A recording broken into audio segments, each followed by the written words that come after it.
Hey, mamas, and welcome to Between Us Moms. Thank you so much for being here. It's Katie and Hallie. If you're new here, thanks for being here. If you're a returning listener, we appreciate you. We love you. Let's kick things off. Hallie, Cliff Notes, what is going on in your life? All right, here's what we've got. As I've mentioned before, I'm officially off Lexapro from my postpartum anxiety. Things are going well. However, I am crying about everything. Wow. Everything. Tears are readily available. And this has shown up as I watched Love is Blind. Andrew looked over at me and said, "Are you fucking crying?" And I was like, "Yeah, leave me alone." I don't even remember what it was, but let me assure you, whatever was happening on screen did not warrant actual tears. Alas, I was crying. Wait, Then, what part of Love is Blind this honestly, season? let me tell you, we're still in Mexico. So Oh, for us, wow. it doesn't really feel like there should have been tears. Whatever was happening, I can't recall, but I know it was not worthy of tears, and I scared myself with my tears. I'm I was surprised shocked. because this season is like literally a hot mess. Yeah, that's it. It It is. is a dumpster fire. Anyway, there was that, and we had to get rid of a tree in our yard. I Mm. was sad about this, knowing that this was going to happen pre getting off Lexapro. I A had a weeping willow. literally, I was the weeping willow outside holding a literal funeral for this tree. We had to Wow. take it down, so don't come at me. We had to do it. The roots were digging up our driveway and pulling water towards the house. It was a threat to our foundation. It was very sad, but this was a very old tree and I was devastated. Yeah, I was literally out there like playing a mini violin, crying, watching them do it. The poor guys like taking down the tree were like, "Is this woman unwell?" The answer is yes, I am unwell, but I am actually very happy to have my feelings back. So we're there. I'm crying at everything. So if anyone needs someone to cry with, I'm your girl. I've got those tears ready. Oh, The next thing I want to talk about is family photos. We took our first ever full family photo with my sister and brother-in-law and her kids and my parents and my whole family. And it is the most chaotic, insane mhm. clusterfuck I've ever experienced in my entire life. But I'm very excited to see how these photos turn out. I want to pull this clip out, post it to social media, and I want everyone listening to swoop in with comments of any tips you have for making photo day run smoother because this is the time we are all about to take our Christmas pictures. And when you have kids and you're trying to corral cats, that shit is not for the weak. I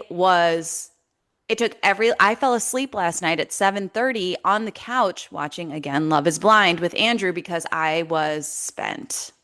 Good for you guys for taking pictures. Thank you. What we are doing this year, and it's different when you're doing the whole family. I remember last year we did the whole family, and yeah, it was a cluster. I mean, my oldest daughter, Kaya, would not let me put her down. Emma was a tiny little baby. She was crying because she also wanted mommy, and then she had to sit in Grammy's lap, and then Jason was trying to help me with Kaya, and then one of the kids was running away. It was like a whole thing, but the photographers are professionals. They've Totally. seen this. They're good. I was amazed at how many great family photos we got. I don't know if you noticed this in our house, but Kaya hmm last year would not take a single photo without holding her string cheese. Oh, yeah. Emotional So, support string cheese. Of course. yes. Why? Of course. hmm So I have a picture hanging in our home, and it is her holding her string cheese in every single Yeah. picture. Uh-huh. So we're doing it again this year because I want those memories. I want to see the progression of like growth of our family, but also it's expensive. So I Yeah. asked our photographer, I was like, "Do you do mini sessions?" And she doesn't. She's like, "But why don't you split the hour with another family?" Great. So that's what we're doing. I was like, "My kids Smart. can't last past 30 minutes doing this. It's already later at night. It's like during sundown or whatever for the magic hour, as they Yes. call it." And she's like, "Let's split an hour and then you get 30 minutes and you're still going to get like all the, your good photos, but then you're not asking your children to like take Last for a full pictures for, hour.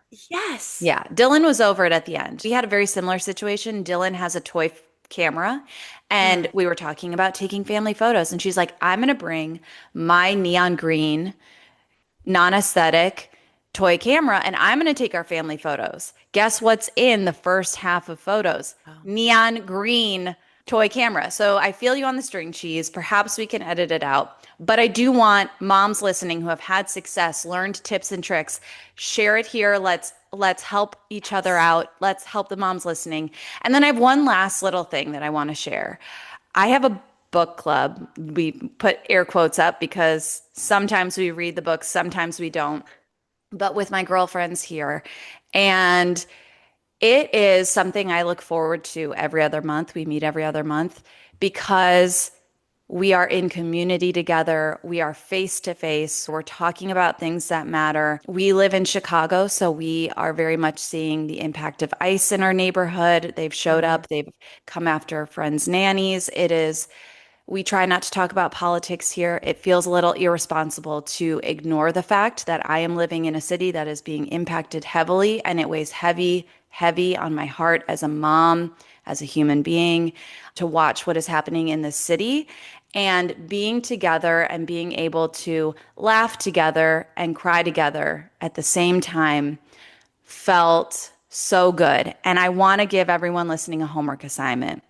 Get together with your people, do what Katie's mom does, and have a come as you are. Don't feel like you have to put a bra on. Don't put makeup on. Come as you are, be together, even if it's for an hour after the kids go to bed, and talk about what's really happening in your life. Because if we're all just trying to keep up with each other on social media, we're not getting the real Mm. of what's going on. So Mm. that's my homework assignment to you listening is to be with your people. So And well said. yeah, and I wish I could be IRL with you. But if I you're know. listening, Katie's in LA. We were work besties forever. So we got to do some real life together for a very long time, decade plus. But now we just get to see each other when I'm in town for work. But I think we're due for an IRL. We are so due for an IRL. Our 100th episode is coming up, which I is know. so crazy. And I'm so grateful that you said that because community is so important. And if you are a mom listening and you feel like you can't get away to make that happen, like what me and Hallie do is we do this over Zoom. There's a whole debrief of the shit that's flying in our houses prior to hitting record. So Yes. yeah, find your people and just like keep it real with Talk. each other because we talked about Yeah. that Harvard study. That's the thing. Being in fellowship with each other is the thing that keeps us alive and well and living a healthy life. So if you're not doing it for yourself, do it for your babies so you can be around. Yes. You know what I mean? Yes. But Katie, Yes. that was a Just long cliff note. I feel like that was more of a full novel. Tell me what's going on with you. okay. Two kind of quick things. The first is my youngest daughter, Emma, is dropping her second nap. Mm, And she's a little bit young, in my opinion, to be dropping that nap. But alas, here we are. She wants to be on the same schedule as her older sis. She does not want to be napping when older sis doesn't have to be. She has FOMO, as we've talked about in previous episodes. She is a frustrated baby because she wants to be older than she is. All that to say, it's actually going relatively well up until we get to almost the nap point when she somewhat just like is starting to lose it. And then at nighttime, she is extra tired. So after the ooh, nap, she wakes up, she's like a joy. But then after dinner, she's a whiner. She whines and she mhm. doesn't stop whining. And it's because she's tired, but it's not quite time for bed yet because it's only like 5:30 and I can't put you down at 5:30 because then you'll wake up at 5:30 and I am not waking up at 5:30 and messing up Kaya's schedule that it's just a whole thing. And so Yeah, Jason said to me though, he was like, I think sometimes, you're too focused on their schedules. Like I need you to relax a little bit. And so I am working on that. But dropping the first nap is a journey. And so yeah, I'm just a little bit going through it. It's hard, towards bedtime when I have a tiny little angry baby and I'm doing the best that I can, but it's hard. And then the other thing I was going to say is why is technology so effing challenging when you get a new phone? oh yeah. I I hate that. I'm about to do the same thing, Katie, and I'm like dreading it. I know you were telling me yesterday you were struggling. What was going on? okay. I got I got this new phone. Hmm. Okay. My old phone was like an iPhone 13. It was like 4 years old. The battery was dying after 3 hours. I was due for an upgrade, yada, yada, yada. Anyways, transferring everything over and remembering your passwords is a mission. I don't know what my password is because you've made me select a new password so many freaking times. So, like, all my passwords are like different variations of the same thing, but I Hmm. can't remember which one goes to which. And then I think I'm writing them down in my notes app, but then I haven't kept up with it because who has time for that? Right. And I asked Jason, I was like, how do you know all your passwords? He's like, oh, I just let it select the hard one for me. And then I hit remember in my passbook. And I'm like, so you don't know any of your passwords? Like, what do you do if you die and like I'm left, I don't know any of your passwords? He's like, well, in the morgue, just put it up to my face. Oh, no, that's too weird. I don't like it. I don't like it, I Jason. I was mortified. I obviously know his like phone passcode, like we obviously share all that stuff, and I know most like what his go-to passwords are for most things, but like some obscure app, like I have no idea. Like he doesn't use Facebook. I always try to like tag him on Facebook, like when I post photos, and like the man I don't think knows his password to Facebook. Yeah. And I just think, why is it so freaking hard? You have to relog into everything. Yeah, you have anxiety about like, did this back up to the cloud? And like, what exactly is the cloud and how does it know? And why are some things moved over to the phone and where are they in the cloud? I just think it is beyond my comprehension potentially. And it gives me so much anxiety and I hate remembering passwords. That's it. If you No. also are like this, please let me know. I can't be the only one. I Yeah. just When people talk about the cloud, I'm like, mm-mm, don't talk about it because it makes me feel it's like when people start talking about outer space. Some things I am not smart enough to understand. Know thyself. I will never understand the cloud. Like, where is the cloud? What is the cloud? No, it's outer space. I know. No, like it just goes on forever. Like, what do you I mean? know. No, I'm not I know. not doing it. Oh, there has to be a better way, though. There You has to be a know, better way to remember passwords. That's all sure. I'm saying. Yeah, That's I'm here all. for that. Yep. Well, when we come back, we have a lot to discuss. We're going to be talking about Cardi B and her very vulnerable interview she just did that has moms saying thank you. We're also going to be talking about giving up your financial independence when you become a stay-at-home mom when we come back. And we're back. It is time to talk about what it's like to give up a paycheck when you become a stay-at-home mom or a version of a stay-at-home mom. This went viral on TikTok. This mom named Jessie, she's a former entrepreneur turned stay-at-home mom, and she went viral after sharing her experience of losing financial independence when she left the workforce to focus on raising her son. It's quite the shift when you start saying our money instead of, oh, this is my paycheck, this is my bank account, this is my money. And so many moms are relating to this. And I think we can all appreciate that she was so honest about her take on what it's like to rely on your partner um, financially.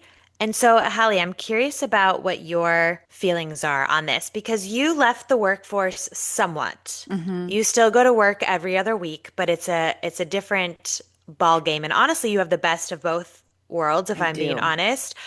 But I guess what's the conversation with Andrew and how are you guys managing money right now? Like, what is the Sure. vibe there? So, if you're new here, I was working full time in entertainment news in Los Angeles. When we were deciding to have a second child, we just felt like it was time to move home. I talked to my boss. It was very much understood on both sides. Doing the full time job that I was doing really requires being in Los Angeles, but I'm also on the show. Just got bumped to 3 times a week, which is very exciting. I was two, now it's three, but I'm still on the show and I shoot my segments in bulk. I fly out to Los Angeles and I go every other week and we shoot those. So when I'm home, I'm fully home. I'm a stay-at-home mom. I'm watching the kids while Andrew works. But when I'm in LA and I'm making money for our family. So I relate somewhat because I did take a pay cut to move home. So I'm not making the same kind of money that I was when we were in LA and I was working full time. But I do have the feelings of a stay-at-home mom when I'm here. Like that, how hard it is, how demanding it is, how exhausting it is, how wonderful and fortunate. I mean, the whole dichotomy and the whole complicated web of what it means to be a stay-at-home mom, the good and the bad. And finances are interesting in our house because Andrew and I, when we got married, we very much decided you keep your own bank account like you always have. I'm going to keep mine. And then we're going to get a shared credit card where all of our mutual expenses go and we pay it off every month. So we do still have this independence where what I make is mine, what he makes is his, and then there's a shared account. But I'm not able to spend quite like I was before. And that's hard. You know, it's Yeah. hard. And I think that when you're a stay-at-home mom and you quit working altogether and all of a sudden, I would never want to have to ask permission because you are doing the hardest job in the world by watching the children at home. And there should be an understanding that the money that is being brought in is very much 50-50, belongs to both. Hmm. But I want to know how you feel because I feel like you can speak to this probably even better than I can. Yeah. So I, like you, really focused on career and I was making a nice amount of money, living my dream, having a paycheck. And so when Jason and I were first dating, yeah, like we obviously both, paid for stuff and had our money. And I wouldn't think twice about like, oh, I need to go and get an outfit for this, or I need to pay my rent, or I need to buy something for the house, like whatever it was. Even like our furniture in this home, like in this room, I purchased it. Like Jason Mhm. thought it was like so cool that like we went and picked out furniture for this home. And I was like, this is my dream bed. This is my dream dresser. And I was like, I'm just going to do it. And I'm not a big spender.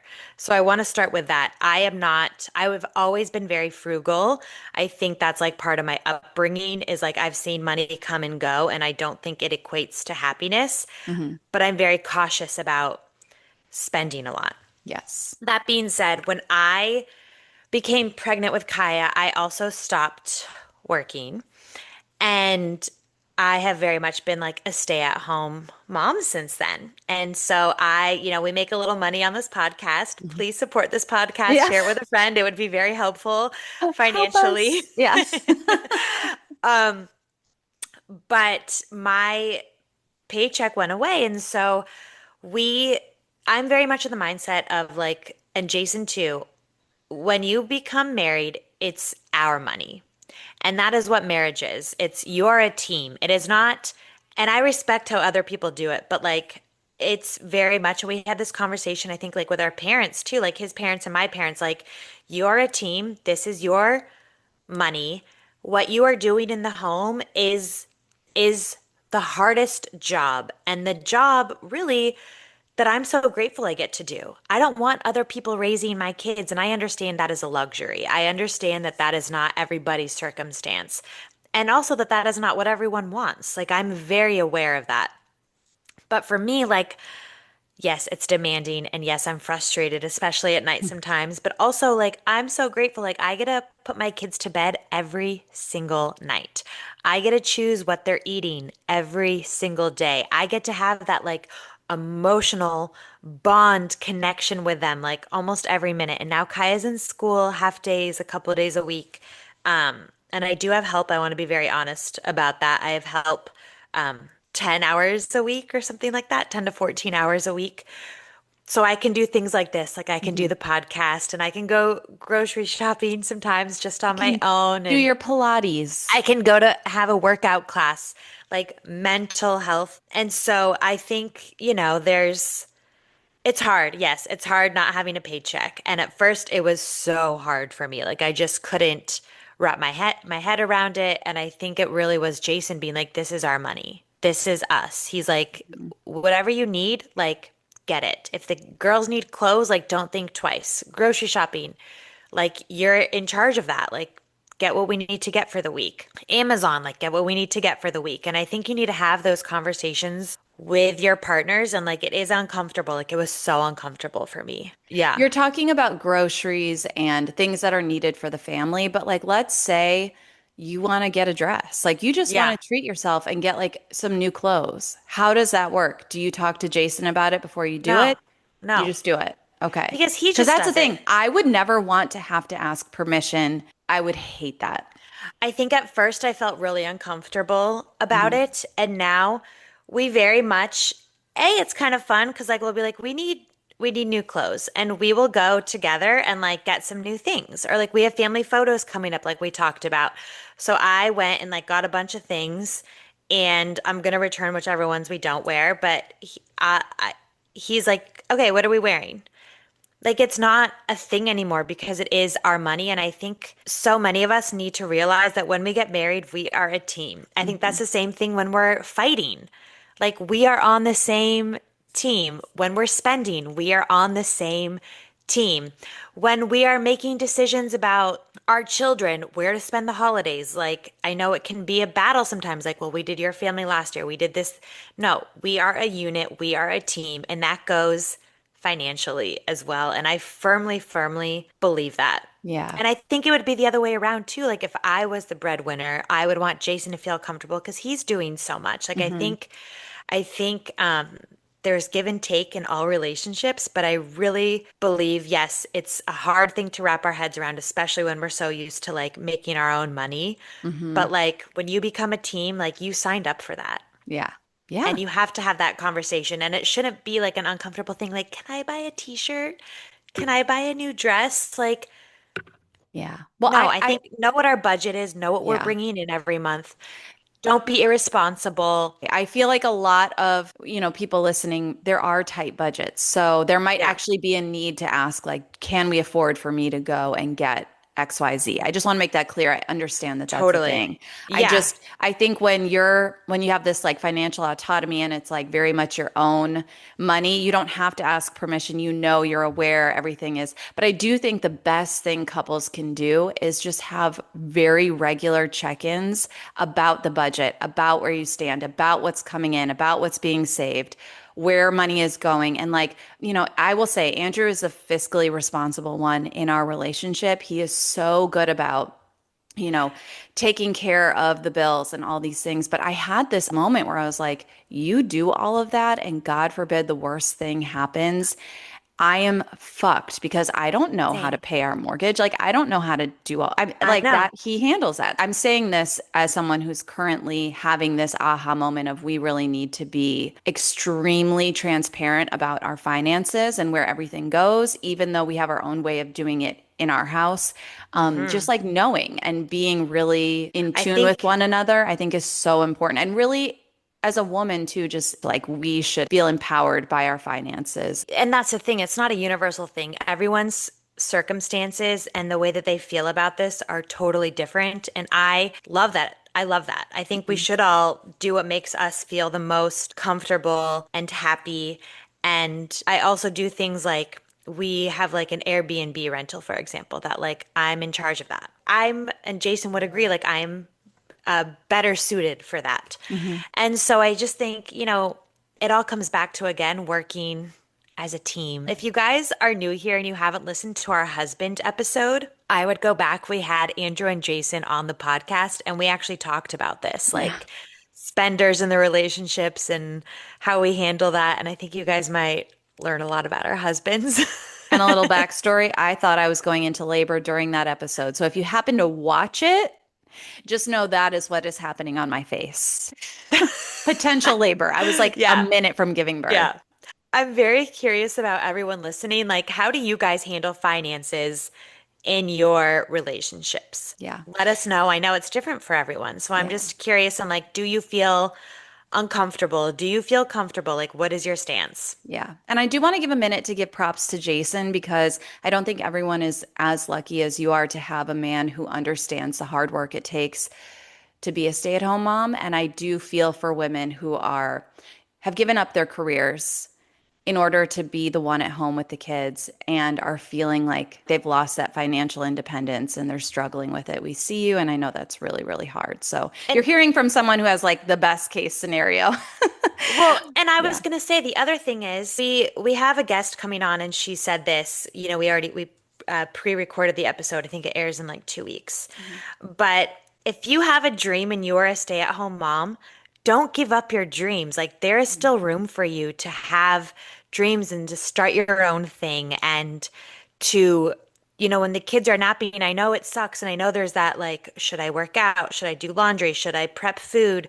Should I start my own business? Should I work on my own business? Like, y you should do things that make you happy and that make you feel like you're checking things off your to-do list so like the mental load becomes a little bit easier. But if you have any sort of itch to start something of your own, Mhm. do it. Yeah. Do it. That is also why we started this podcast was so that we could help provide for our families. And this really scratches that itch in a multitude of ways. It's Yeah. like for financial purposes, for mental health purposes, for connection, so Yeah. that other moms might hear what we're talking about and feel like, oh my gosh, me too. And maybe they don't have that community and they can be part of this community. And I think, I just want to say, if you feel inspired, follow that inspiration. That was a long way of saying Amen. that. I love it. Oh. But let's talk about our next thing, Cardi B.